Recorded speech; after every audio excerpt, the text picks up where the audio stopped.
वरच्या वाहनांना अनेक ठिकाणी प्रवेश बंदी, विसर्जनासाठी तसंच विसर्जन संपवून परतण्याकरता लागलेल्या रांगा, डॉल्बीचा कर्कश ढिंगाणा, सलग 30 तासांपासून बंदोबस्तावर असलेले हतबल पोलीस। विसर्जनाच्या दुसऱ्या दिवशी दुपारी 3 वाजताची ही परिस्थिती।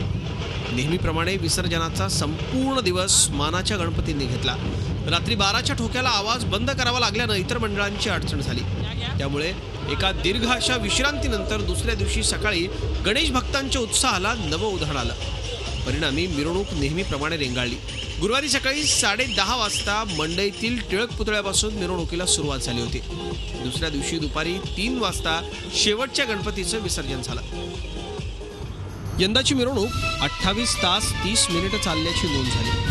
मिरवणुकीला उशीर करण्याची परंपरा पुणेकरांनी कायम ठेवली। त्याच्या जोडीला शहरातल्या ध्वनी प्रदूषणानंही कळस गाठला होता। विसर्जन मिरवणुकीदरम्यान शहरात सर्वत्र हा आवाज 100 डेसिबलच्या पुढे गेला होता। विशेष म्हणजे रात्री स्पीकर्स बंद झालेले असताना ढोल ताशांमुळे ध्वनी प्रदूषण झाल्याचं दिसून आलं। इतकंच नाही तर दुसऱ्या दिवशी सकाळचा गोंगाट आदल्या दिवशीपेक्षाही जास्त होता।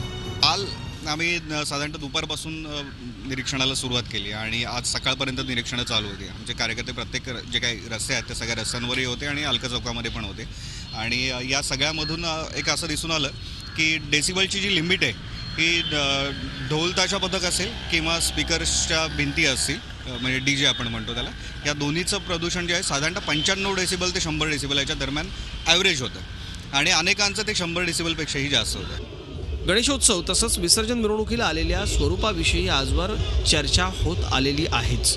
मात्र आज केवळ मिरवणुकीला लागणारा वेळ तसंच ध्वनी प्रदूषण याविषयी बोलायचं झालं तर परिस्थिती निश्चितच चिंताजनक म्हणावी लागेल। मागच्या वर्षी पुण्याची मिरवणूक 28 तास 25 मिनिटं चालली होती।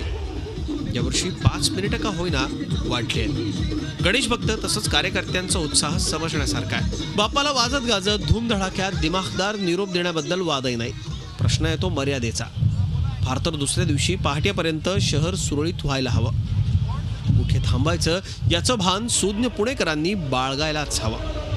पुण्यातली विसर्जन मिरवणूक अमुक इतके तास चालली याचं पूर्वी अप्रूप वाटायचं, मात्र आता त्याला काहीच अर्थ नव्हता हे स्पष्ट झालंय। मिरवणूक रेंगाळल्यामुळं होणारा त्रास सगळेच अनुभवत आहेत। या पार्श्वभूमीवर यापुढच्या काळात तरी मिरवणूक ही वेळेत संपवण्याची सद्बुद्धी बाप्पाच आम्हाला देव ही प्रार्थना। व्हिडिओ जर्नलिस्ट विकी कांबळेसह Arun Mehatre, Zee media, Pune. Zee 24 तास रहा एक पाऊल पुढे।